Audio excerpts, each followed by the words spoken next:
Hello दोस्तों, राधे राधे। गरुड़ पुराण के अनुसार जब किसी व्यक्ति की मृत्यु होती है तो वह केवल शरीर की मृत्यु होती है, आत्मा अमर होती है। शरीर छोड़ने के बाद आत्मा तुरंत कहीं चली नहीं जाती, बल्कि कुछ समय तक वह इसी लोक में रहती है। जैसे ही प्राण निकलते हैं, आत्मा अपने ही शरीर को नीचे पड़ा हुआ देखती है। उसे विश्वास नहीं होता है कि वह शरीर छोड़ चुकी है। वह अपने परिजनों को रोते बिलखते देखती है, उन्हें सांत्वना देना चाहती है, लेकिन वह असहाय होती है क्योंकि अब उसका स्थूल शरीर नहीं रहता। इस अवस्था में आत्मा को बहुत कष्ट होता है क्योंकि वह देख तो सकती है लेकिन कुछ कर नहीं पाती। गरुड़ पुराण में बताया गया है कि मृत्यु के बाद आत्मा को एक सूक्ष्म शरीर मिलता है जिसे प्रेत शरीर कहा जाता है। इसी प्रेत शरीर के साथ आत्मा पहले 13 दिन अपने घर के आसपास ही रहती है। वह उसी स्थान पर जाती है जहां वह जीवन में अधिक आसक्त होती है, जैसे उसका घर, उसका कमरा, उसका बिस्तर या वे लोग जिनसे उसे अत्यधिक मोह था। इन 13 दिनों में आत्मा अपने जीवन के कर्मों को स्मरण करने में लगती है। उसे यह भी समझ आने लगता है कि अब उसका जीवन समाप्त हो चुका है और आगे की यात्रा बहुत कठिन है।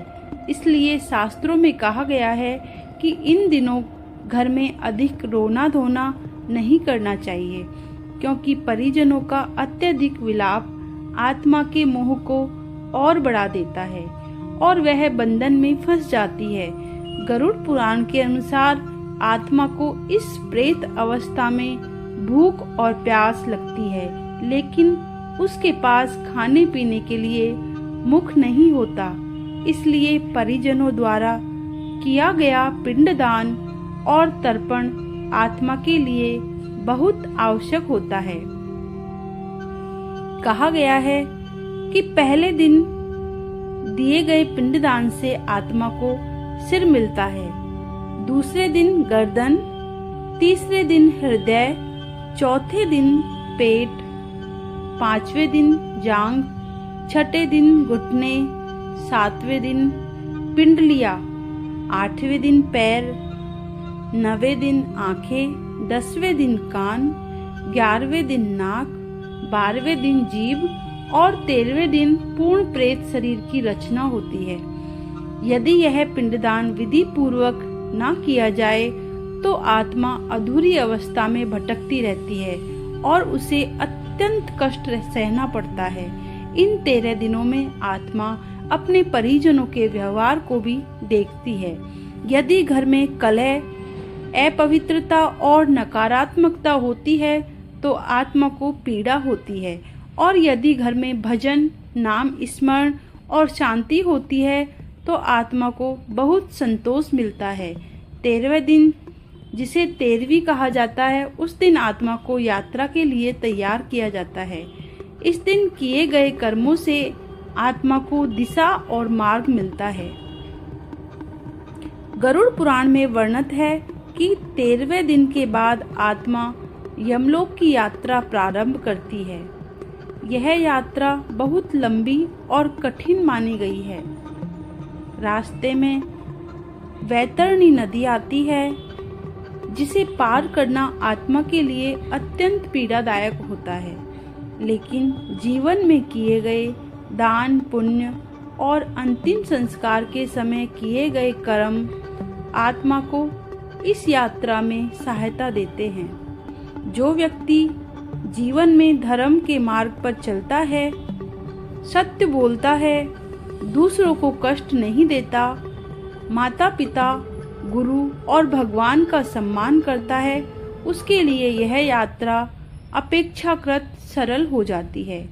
वहीं पाप कर्म करने वाली आत्माओं को यमदूतों द्वारा यातनाएं दी जाती है।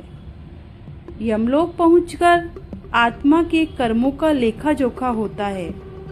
चित्रगुप्त उनके कर्मों को पढ़ते हैं और उसी के अनुसार आत्मा को स्वर्ग या नरक या पुनर्जन्म का मार्ग मिलता है।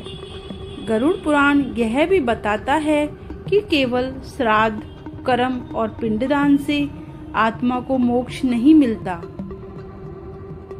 बल्कि यह कर्म आत्मा को उसकी आगे की यात्रा में सहारा देते हैं। वास्तविक मुक्ति तब मिलती है जब आत्मा के कर्म शुद्ध होते हैं, भगवान विष्णु की कृपा प्राप्त होती है, विष्णु नाम का स्मरण,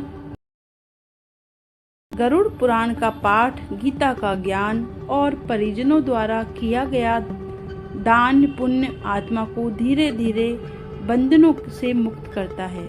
इस यात्रा के दौरान क्या सावधानियां बरतनी चाहिए? रोना पीटना कम करना चाहिए। गरुड़ पुराण के अनुसार यदि परिवार वाले बहुत अधिक विलाप करते हैं तो आत्मा का मोह के कारण और अधिक कष्ट होता है, उसे आगे बढ़ने में तकलीफ होती है। नाम का जाप, मृत के पास धार्मिक ग्रंथों का पाठ या भगवान के नाम का जाप करना चाहिए ताकि आत्मा को शांति मिले। दीपक जलाना, जिस स्थान पर मृत्यु हुई हो वहां 13 दिनों तक अखंड दीपक जलाना चाहिए ताकि आत्मा को मार्ग में प्रकाश मिलता रहे। कहा गया है कि जो व्यक्ति जीवन में भगवान का स्मरण करता है उसके लिए मृत्यु भय का कारण नहीं बनती, बल्कि वह मोक्ष की ओर जाने का द्वार बन जाती है।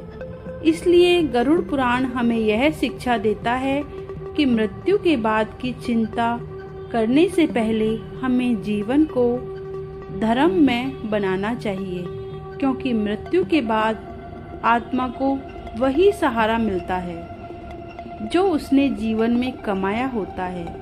दान, पुण्य, भक्ति और सत्कर्म ही आत्मा के सच्चे साथी होते हैं। अंत में उन्हीं के बल पर आत्मा को शांति और मुक्ति का रास्ता प्राप्त होता है। राधे राधे।